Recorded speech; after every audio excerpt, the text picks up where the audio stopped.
How you doing? It's the end of my work day. It's actually my night. Everybody else's morning. Skedaddling here. And the temperature is down to 59 degrees. Ooh, the rain we had yesterday must have brought in a cold front. Maybe that's why I'm kind of didn't bring my jacket in. It was like times when I was getting cold in the edit bay. I said I shouldn't be getting cold. I haven't looked at the weather.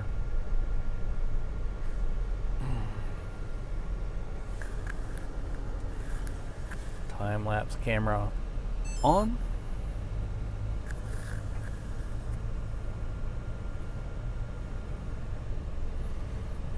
But otherwise, it's very beautiful in Kansas City. Maybe if this coolish weather sticks around, I can get some things done in the yard this afternoon.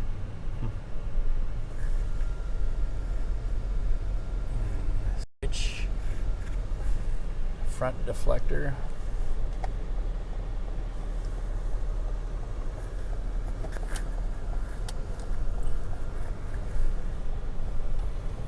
Let's go up Broadway.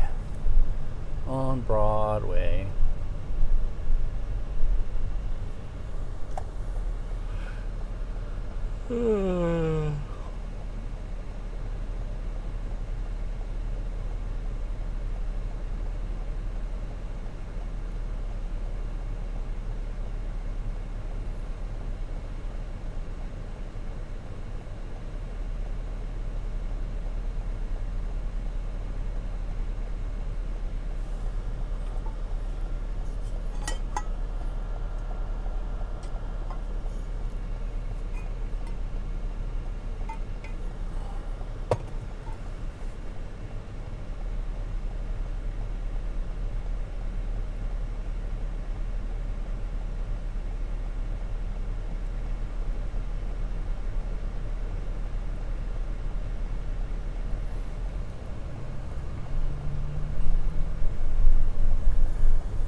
Road construction here.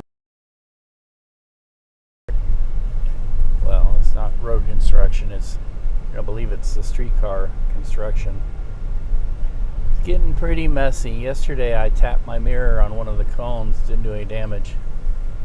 But I was distracted as there was a truck that was parking a construction crew in such a way that I was like, there's barely enough room to get by them. And some of these people seem to be way too familiar. I don't know what this car is doing.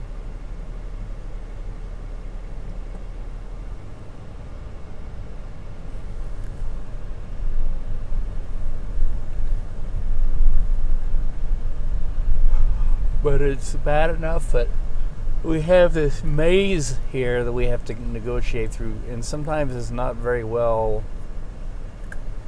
labeled. I'm seeing cars all the time end up going the wrong way. Pretty dangerous situation. I've done it once, and there's no clear signs. It's just, I don't know. Something we got to deal with for a while. It'll be worth it in the end. We get some streetcars actually go a little bit of distance, actually become more usable as a transportation system. And I'm sure that when they're doing all this, they're taking advantage of the time to relay the infrastructure, fiber optics and sewer lines and telephone lines, upgrading and updating. Some of the stuff that's under these streets are over 100 years old by far.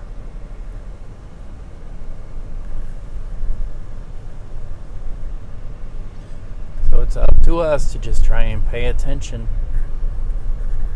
Be careful as we drive.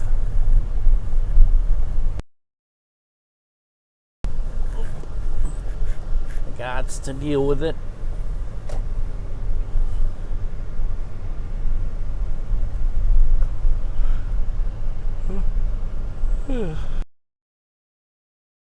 Yawning because it's my nighttime.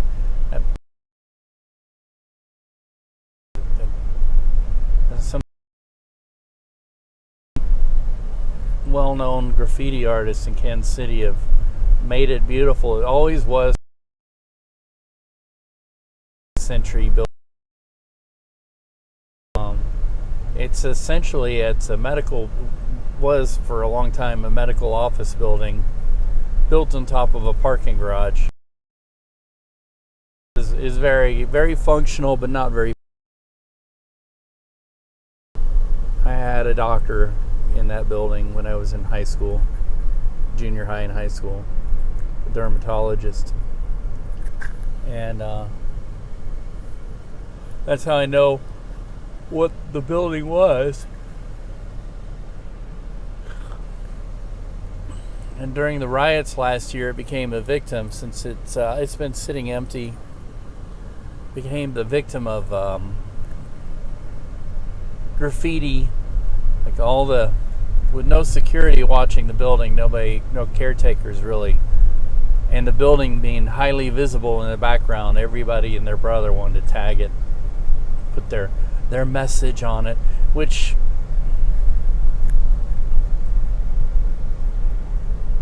it was just vandalism. The messages were usually, let's see how many ways we could write a certain 4-letter word, and just juvenile stuff, nothing real ground shaking, and in many ways it hurts the real cause and the message, because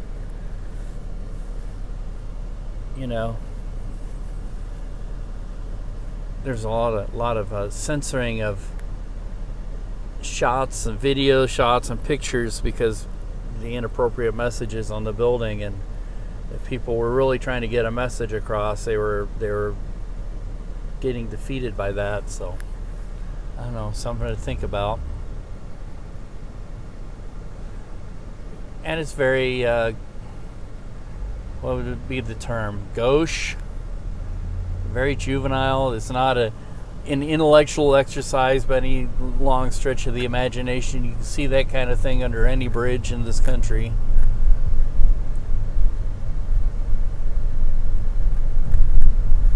Not like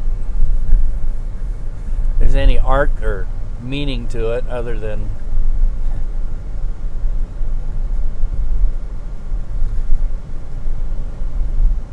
let's see what we can get away with, I guess. But they covered it up very nicely with that beautiful artwork, which incidentally and ironically is done by some legitimate graffiti artists, such as Scribe, and I recognize the face on. It's one of my favorite artists who I think it's a woman. I can't say her name because I can't think of it, and I don't know who she is. I've never met her, but I love her art. I see it everywhere. She has a very distinct style, and I think there's some others there too.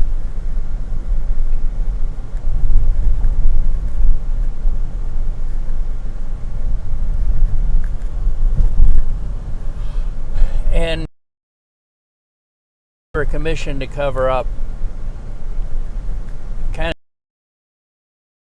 of well is that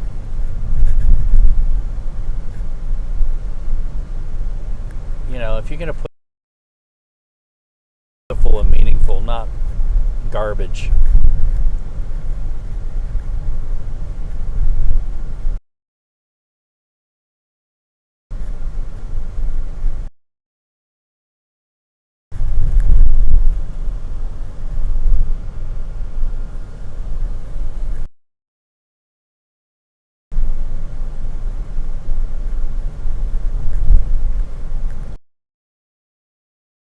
It is brought to you by T-Mobile.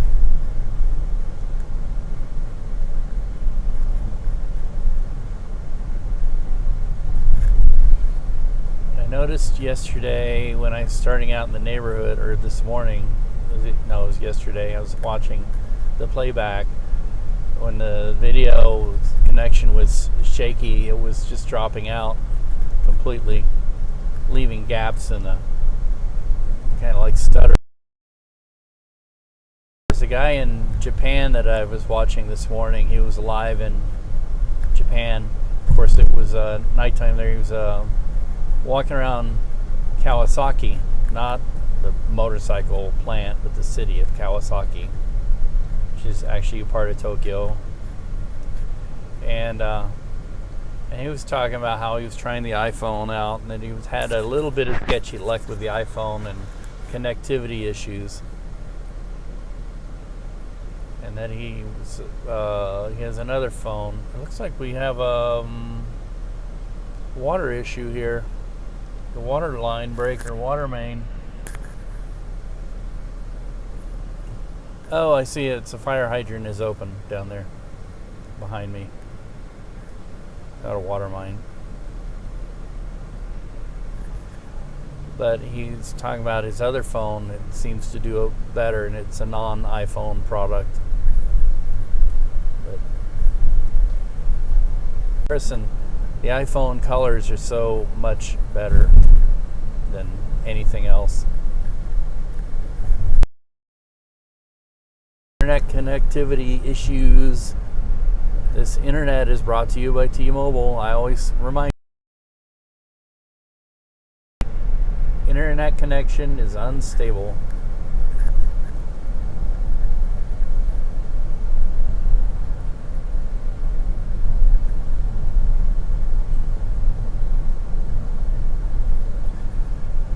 To me, it's a very bad business plan to service.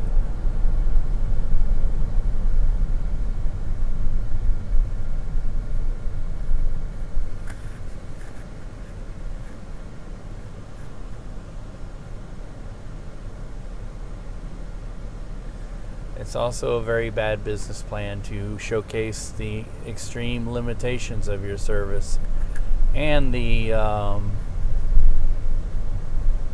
double speak that you engage in with the public to try and get them to purchase your service. When you say something is unlimited, that only means one thing. If you put limits on it, any kind of limits, it's not unlimited.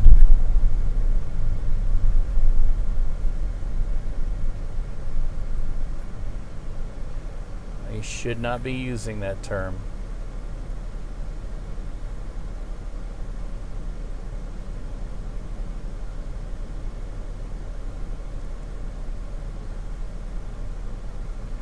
The guy from Tokyo is also talking about he's able to get unlimited SIM cards. He has two of them.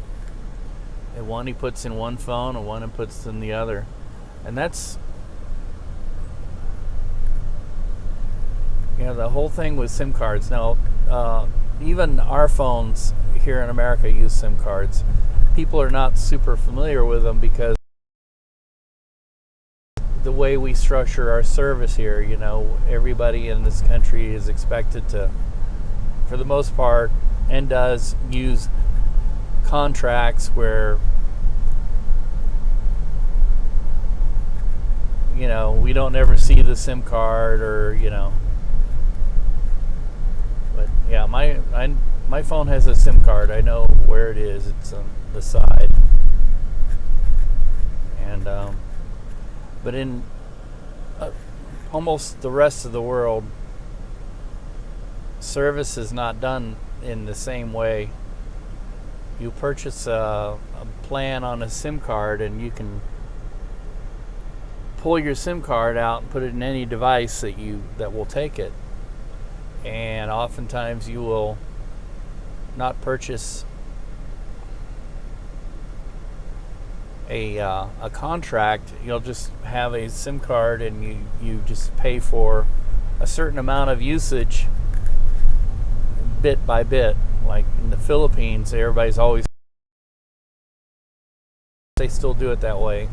But they would always talk about, oh, I'm out of minutes. I need to purchase more load, is the way they would say it. I got to get more load. And people would oftentimes not talk on the phone. They would text. My wife was really, really good with her thumb. And everybody back, this was back in the early mid 2000s. Everybody had Nokias.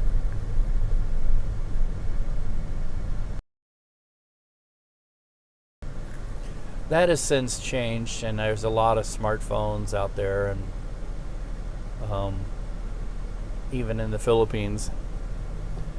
But I think that people still do their SIMs the same way, and they don't buy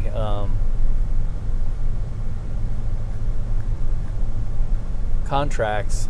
And everywhere you look, there's a little company where you can purchase. Usually it's Globe is the name of the company, and it says Globe Load Nadiri, which means you can purchase more minutes for your SIM card in that store.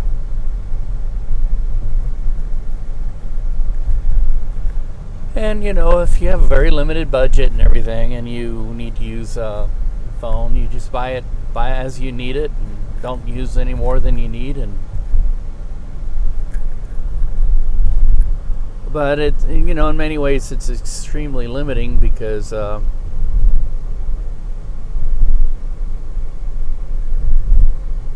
don't have like what I'm doing for now, for instance. You don't have a lot of people in the Philippines driving around with their cameras going. People will say, oh, my minutes are too precious. I'm not going to use all my data up. And some of my other video people I've been watching, video vloggers, talk about how much a pain in the ass it is to get service in the Philippines, like to get their broadband hooked up in their apartment or house or whatever. That it's extremely arduous process. And it seems to me that there's essentially a monopoly going on in the Philippines and places like that, Asian countries. For this is Globe, and I believe they're in Europe too, and they have a pretty much a lock on a lot of areas of the world.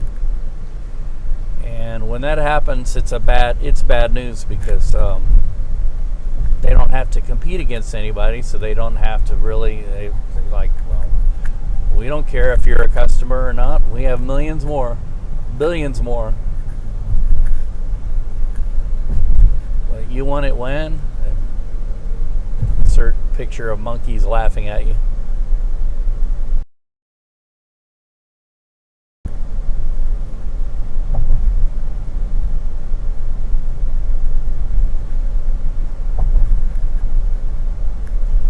Yesterday's weather was a huge rain producer. It rained pretty heavy in this area. I don't know of too much flooding around here, but east of here it started and rained in buckets. And south there was severe weather, very few tornadoes. Mostly there was some severe hail. I was watching some videos of hail down in Texas. I was like, whoa, that's pretty intense. I'm glad. It reminds me of the time we were on Route 66, and me being a storm chaser, I knew there was a hail-producing storm coming. So we were in fear for our rental car. So we got in the car and we found an awning, which was real close to our motel room. And we waited out the hailstorm under the awning of a building. It was like a what are those things called? It's down in El Reno, Oklahoma, and they have a thing down there. It's kind of unique to the area. It's like a form of Mexican food we don't have up here. I'd like to say taquito, but I don't think that's right. We have those here in Quick Trips up here, but it's some sort of something that's really good and really bad for you. And there was this place, I think it was kind of defunct actually. It was next to our motel. It was a restaurant that made those, and we found it was like almost like a drive-through awning. The place was closed, and we were underneath there. And I'm glad we were, because these huge hailstones were coming down. I got a video of it. It lasted quite a while.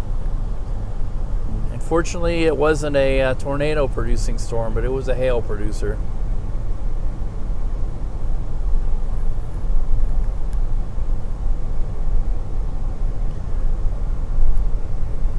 You know, tornadoes can be bad, but mainly they're more dramatic than anything else. Most people rarely ever see a tornado, or very rarely affected by them. But when a tornado hits somewhere, then, you know, it focuses everybody's attention on it so much, disproportionately to the damage and the harm that it does usually. Although we've come to the anniversary of a really bad one that hit Joplin about 10 years ago. Killed a lot of people. But we'll do a lot of damage over a very broad area, and will affect a lot of people. Hailstorms, flooding,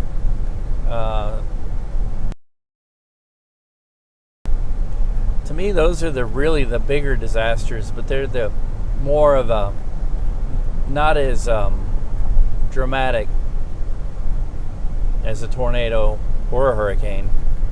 Hurricane, it can be a big, broad disaster, but really, relatively, the area that's really most affected by a hurricane is a small area too. Although much bigger than a tornado. I'm very afraid of hurricanes. I would love to chase sometime, but I know that with hurricanes you can have an area that's devastated for hundreds of miles. An area that's so affected that you can't even get gas. As a matter of fact, if you ever look at them now, they'll have on their bumpers of their vehicles a bunch of gas cans, so that they can ride out the storm and then some. Food that they can use to survive on, food and water, because those things will be gone for a while, and you might have to drive 150 miles and able to find a good supply.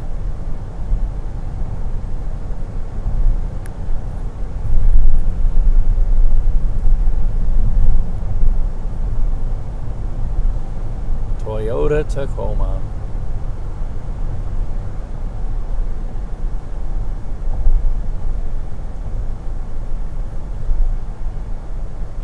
I guess I've been looking at some reviews, and one of the most reliable pickup trucks you could find,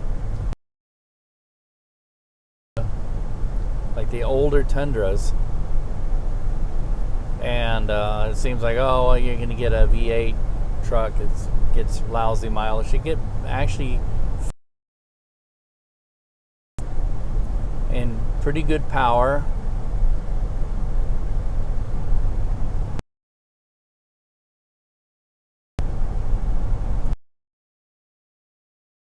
Super reliable. There's been a lot of hyperbole about pickup trucks, and a lot of them aren't very good. They're not very reliable. They have problems. one of the problems I have with pickup trucks is that they're 5 years old, they start to rust out. And I think that's a very bad quality control issue.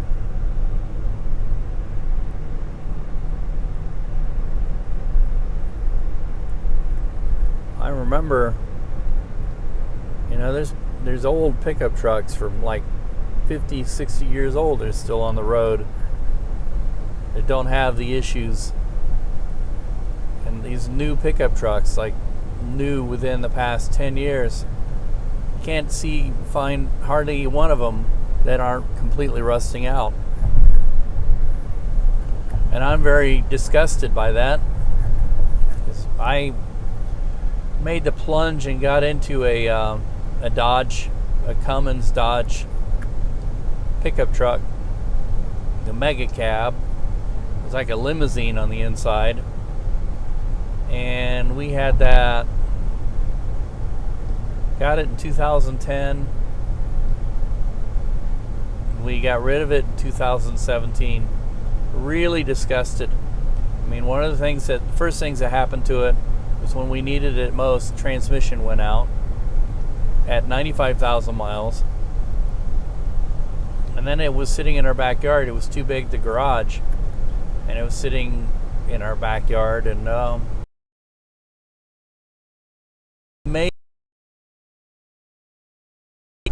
it just sat for one winter, and then I noticed a big pile of rust.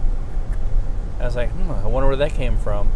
And then I opened the door one time and looked down, and the whole lower rocker was gone on the driver's side. I was really disgusted. And we had gotten this RV, this camper van, and I was like, the pickup truck, if I had my druthers, I would rather have a small motorhome, like a Navion or something, and that's what we did. We traded it in for the Navion. The Navion is great, but all the damage we've done to it is from use. It's got its battle scars. It tangled with the guardrail in California and damaged the side, and it's had the upper part poked by trees, and so we need to get it on there and replace the plastic, but we may never do that because it's just so expensive. And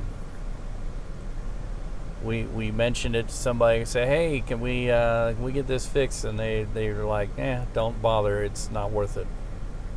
Like, well, we don't like driving around in a junky thing. Yeah, but it works.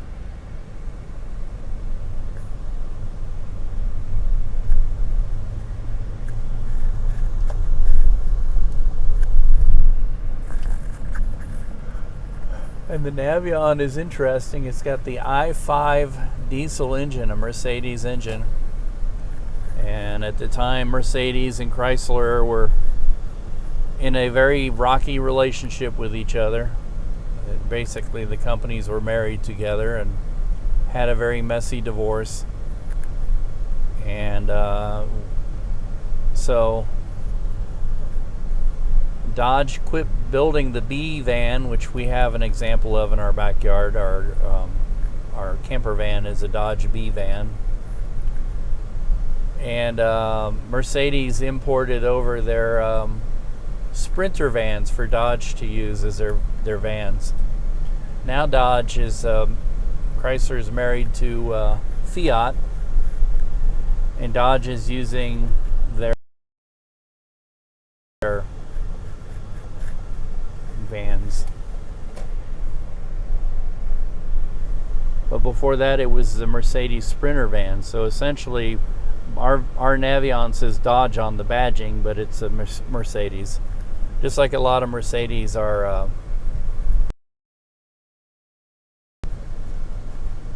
Well, anyway,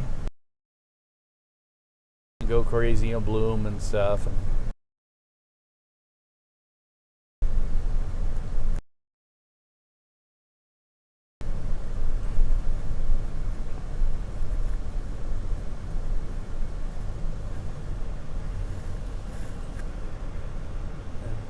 nose at the bus stop. I've beat the bus. Right? Nuts. Our yard is a dandelion jungle, and I went through and I whacked them all with a hand scythe. Very next day, it was like, well, these dandelions didn't. I didn't. Very next day, it was like, well, these dandelions didn't. I didn't cut a single one of them. They just all ducked.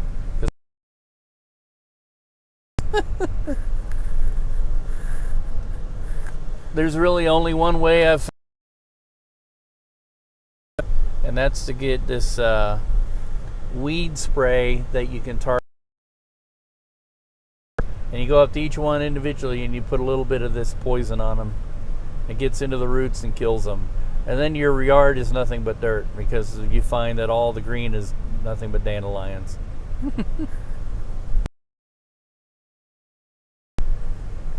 Well, anyways, we're here, we're queer, get used to it. Hee hee.